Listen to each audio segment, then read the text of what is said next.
Bonjour, bienvenue sur notre émission Barry Food, notre émission Nutrition, que j'ai l'honneur de co-animer avec Johanna. Johanna, bonjour. Bonjour Carole. Aujourd'hui, tu vas nous parler d'un sujet qui te tient à cœur et qui est comment peut-on prendre du muscle à travers l'alimentation. J'avais envie de parler de ce sujet vraiment pour cette émission. En fait, grâce à une amie qui m'a posé cette question que je coach actuellement. Mais pourquoi je n'y arrive pas? Je m'entraîne énormément. Je fais attention à ce que je mange, mais je n'ai pas les résultats que je veux. Elle veut prendre un peu plus de muscles, sculpter sa silhouette. Et du coup, je me suis dit, écoute, tu m'as donné l'idée pour mon sujet, pour ma prochaine émission. Donc, je vais expliquer aujourd'hui à tout le monde les erreurs à ne pas faire. Voilà, donc c'est un sujet qui te tient à cœur personnellement, puisque tu le traverses en ce moment. Alors, est-ce que tu peux nous expliquer, puisque moi aussi ça m'est déjà arrivé, pourquoi certaines personnes font un effort, elles vont à la salle de gym, etc., et elles n'obtiennent pas le résultat qu'elles auraient escompté? Pourquoi? Et du coup, elles se démotivent. Est-ce que tu peux expliquer pourquoi ça n'arrive pas? Voilà.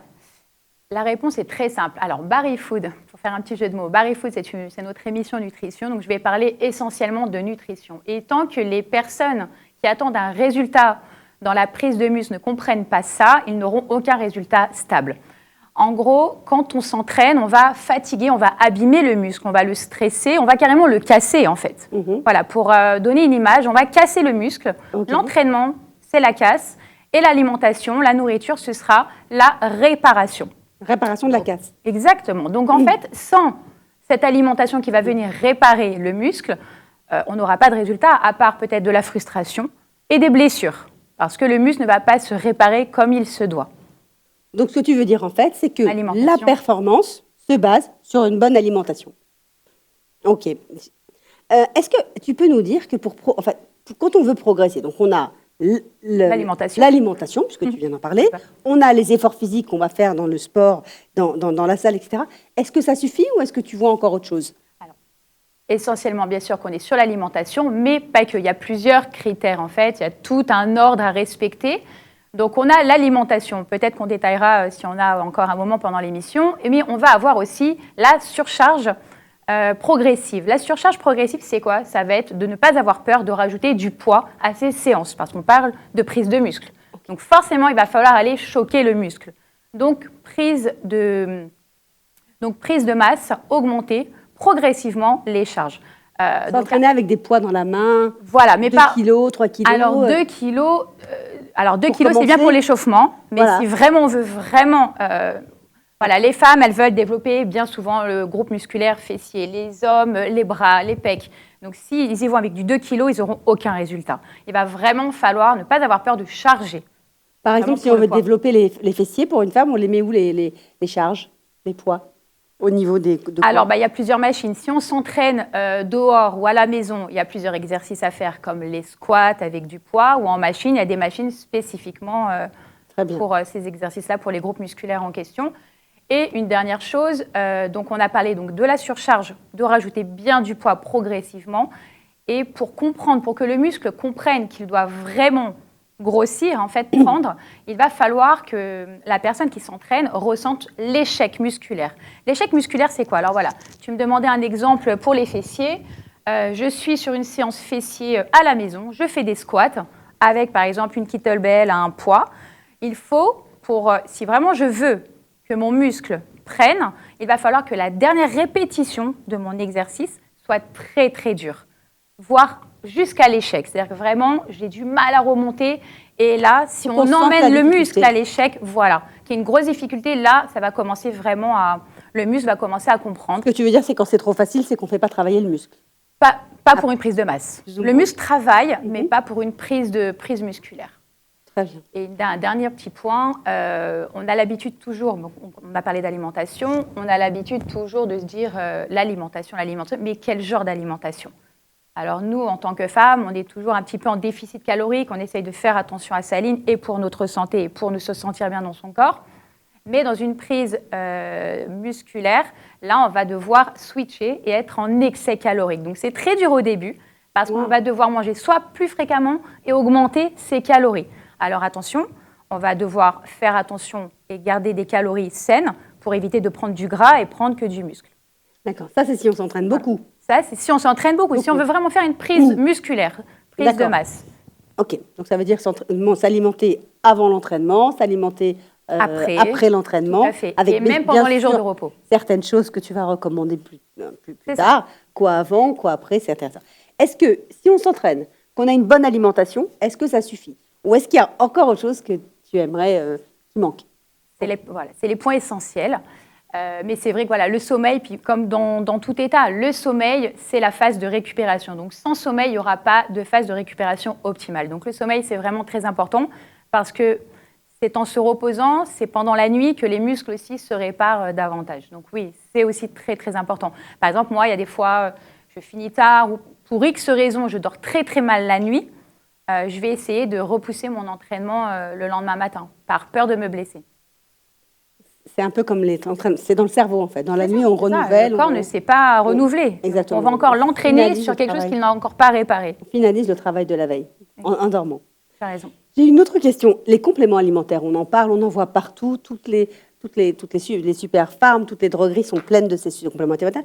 Est-ce que tu recommandes de prendre des vitamines, des compléments alimentaires, des poudres de protéines? Est-ce que je pourrais avoir en fait ton avis? J'aimerais bien par rapport à ce sujet. Il ne faut pas avoir peur de se supplémenter, évidemment, surtout quand on a une forte activité sportive, de se supplémenter en vitamines, en minéraux, parce que de faire de grosses séances intenses, on va vraiment éliminer beaucoup plus certains minéraux comme le magnésium. Donc, beaucoup de sportifs prennent déjà, quoi qu'il arrive, du magnésium, se supplémentent en protéines. Je vais l'expliquer aussi pourquoi le magnésium est très, très important, car il aide à réguler le rythme cardiaque. Il aide aussi à la contraction et à détendre le muscle. Bien sûr, en plus il favorise le sommeil. Voilà, et aussi à la production, à la production d'ATP. Donc l'ATP, c'est quoi? C'est l'adénosine triphosphate. C'est notre source d'énergie de nos cellules. Donc c'est essentiel. Donc vraiment, ce minéraux est très important. Et évidemment, se supplémenter en protéines. Vitamine C, vitamine D, les B, etc. Oui, prendre un complexe de vitamines, et voilà. Mais surtout, protéines. Après, on peut faire oméga, magnésium.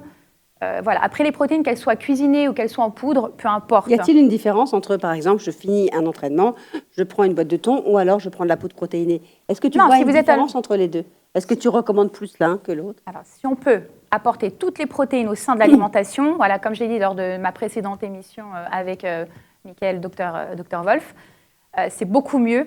Maintenant, si on n'a pas le temps ou si on n'arrivera pas à notre quota, parce qu'encore une fois, on est en prise de masse musculaire, donc là, vraiment, le quota de protéines est très élevé.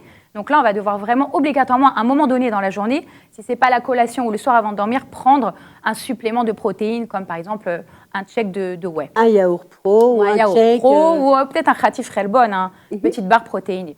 Ok, c'est intéressant. Comment tu conseilles, toi, de contrôler, en fait, pour être sûr que ça se passe bien? Si on n'a pas de coach, par exemple, avec nous, qu'on démarre un programme, salle de sport, alimentation, comment est-ce qu'on peut contrôler pour que tout se passe bien comme il faut? Très simplement, déjà, on a le premier rendez-vous. Donc, on prend les mensurations. Je leur dis bien souvent de prendre personnellement pour elles une photo pour vraiment qu'elles voient le changement au bout d'1 mois, 2 mois, 3 mois à recontrôler. Au bout d'1 mois, on peut déjà voir des... Au bout d'1 mois, on peut déjà voir, bien sûr. À raison de combien d'entraînements par semaine? 2 à 3 entraînements par semaine avec une alimentation contrôlée et une régularité dans les entraînements. Un bon sommeil, de mettre tout ça en ligne et de prendre ça sérieusement, vraiment d'être bien régulier. Et un exercice 2 fois par semaine, 3 fois par semaine, de combien de temps à peu près? Alors, quand on est en prise de masse, ça va dépendre, encore une fois. Si une personne me dit qu'elle n'a pas le temps d'aller 3 fois à la salle de sport, donc je vais essayer, moi, de m'adapter et de lui faire que 2 séances de sport. Donc, du coup, je vais compiler, je vais lui faire un full body, comme on appelle ça. Elle va travailler tout l'ensemble du corps en une séance, plutôt que d'aller le lundi pour travailler que les jambes, le mercredi pour travailler les fesses et le jeudi, le vendredi pour les bras, par exemple. Donc ça va dépendre encore au cas par cas. Et il faut travailler chaque endroit de son corps à chaque fois. Ok, c'est magnifique, c'est très intéressant. Alors, si j'ai bien compris, on peut tous réussir à prendre du muscle. À n'importe quel âge, si on le décide, on peut y arriver. Tout le monde peut prendre du muscle, malgré nos différentes morphologies. Après, c'est vrai que niveau résultat, on ne pourra jamais avoir le même résultat que le voisin ou la voisine parce que notre corps décide de lui où il va stocker la graisse. Donc ça, c'est un petit peu... Bien sûr. C'est la surprise. Après, on connaît notre corps, mais on peut se muscler, on peut améliorer, on peut sculpter sa silhouette si on est encadré d'un vrai professionnel, on peut vraiment atteindre de beaux objectifs. Notamment quand on prend du muscle, on perd de la graisse. Donc, c'est-à-dire quand on va stocker du muscle, on devrait perdre à cet endroit-là la graisse qui se trouve à cet endroit. Exactement. Donc, on a une plus jolie ligne, quoi qu'il arrive, et on a une plus jolie posture. On a des articulations qui sont renforcées. On a vraiment... Voilà. Mais la protéine reste la base. C'est l'un des seuls acides aminés que le corps ne produit pas, donc on doit vraiment l'apporter par l'alimentation. Alors, y a-t-il d'autres aliments que tu recommandes pour une prise de masse, une prise de muscle? Alors, tous les aliments principaux, quand on a... je leur fais déjà leur plan en nutrition. Donc, je leur propose les protéines. Donc, les protéines essentielles, ça va être le blanc de poulet, le veau, il y a les œufs, il y a le thon, il y a la feta qui est une... la feta, tu la considères comme une protéine? Très bonne. Très bonne. Vraiment très bonne source de protéines. Ensuite, on va avoir les lipides aussi, les lipides qui sont de bons acides gras, les omégas qui sont essentiels aussi, comme l'avocat, les oléagineux, les amandes, le saumon, les graines de chia, graines de tournesol. On va avoir besoin aussi des glucides, donc les hydrates de carbone, qui celles-là seront l'énergie en fait qu'on aura besoin. Qu'on trouve dans Alors, les hydrates de carbone à index glycémique de préférence, comme dans le quinoa, l'avoine, le riz complet, la patate douce, l'épeautre, les oléagineux, voilà. Alors, qu'est-ce que j'ai noté? L'huile d'olive, noix, sésame, voilà. Il y a vraiment toute une liste. Voilà, je leur fais vraiment toute une liste de courses. Donc, c'est vraiment très carré. Donc, en priorité, elles ont les protéines et les acides gras essentiels pour le bon développement musculaire et les hydrates de carbone qui sont les glucides, qui sont là pour l'énergie, le niveau d'énergie qu'elles auront besoin ou qu'ils auront besoin l'entraînement pour leur programme. Ou après l'entraînement. C'est magnifique. Maintenant, j'ai une question personnelle à te poser. Si, par exemple, on s'est entraîné énormément, parce qu'on sait que dans la vie, le plus difficile, c'est de garder une stabilité, d'être constant, d'aller jusqu'au bout. Souvent, on arrête. Qu'est-ce qui se passe si on s'est pris en main 3 mois? On est devenu super, on a pris du muscle, on a un corps sculpté, etc. Mais on arrête. Après, on arrête. Le sport, on ne peut plus en faire pour raison X, Y. Quelqu'un a mal de dos ou quoi. Qu'est-ce qui se passe au niveau de son corps? On ne devient pas un ballon. Vraiment, c'est... Non. Alors, encore une fois, il peut y avoir tellement de cas, ça va dépendre de pourquoi on arrête. Donc, si on arrête pour cause de blessure, bon, forcément, on risque d'y revenir. Après, c'est vrai qu'on va, bien sûr, évidemment, on va perdre en système cardio. Le métabolisme aussi va se ralentir. On va perdre en endurance, on va perdre en force. Et le muscle, bien sûr, le muscle sera là, mais le muscle va fondre. Va fondre un peu, voilà, va s'affaisser, va s'affaiblir.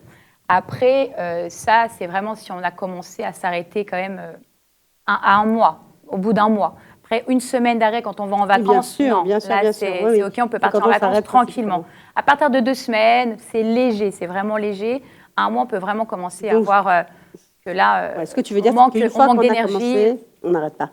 Le sport, on commence, on continue. En fait, voilà. Puis ça dépend dans quel cadre on fait du sport. Est-ce que c'est tout simplement pour être super en bikini l'été? Donc ça, vraiment, c'est forcément, ces personnes-là ne sont pas régulières tout au long de l'année, malheureusement. Il faut vraiment prendre conscience que le sport, avant que ce soit esthétique, c'est vraiment bon pour nous, pour notre santé, pour nos articulations, notre posture, comment on va vieillir, etc. Pour notre métabolisme, voilà, vraiment pour toute chose. Puis pour notre système cardiovasculaire, pour l'augmentation de la capacité cardiaque, pour développer nos poumons. Déjà, voilà, quand on a conscience de ça et quand on ressent les bénéfices, l'esthétique, ça passe après. Donc, on peut s'absenter 1 semaine, 2 semaines, ou même moi, voilà. Comme tout sportif, quand on est blessé, on est obligé, on attend 1 semaine, le temps qu'il faut, et on s'y remet. Bon, déjà, les mains. Et j'ai une petite dernière question. Est-ce que c'est normal, quand on commence à s'entraîner, que le poids sur la balance augmente? Alors, on se dit, c'est pas possible, je fais vraiment attention, je me mets à faire du sport, mais j'ai pris 2 kilos. Comment ça se fait? Est-ce que c'est normal?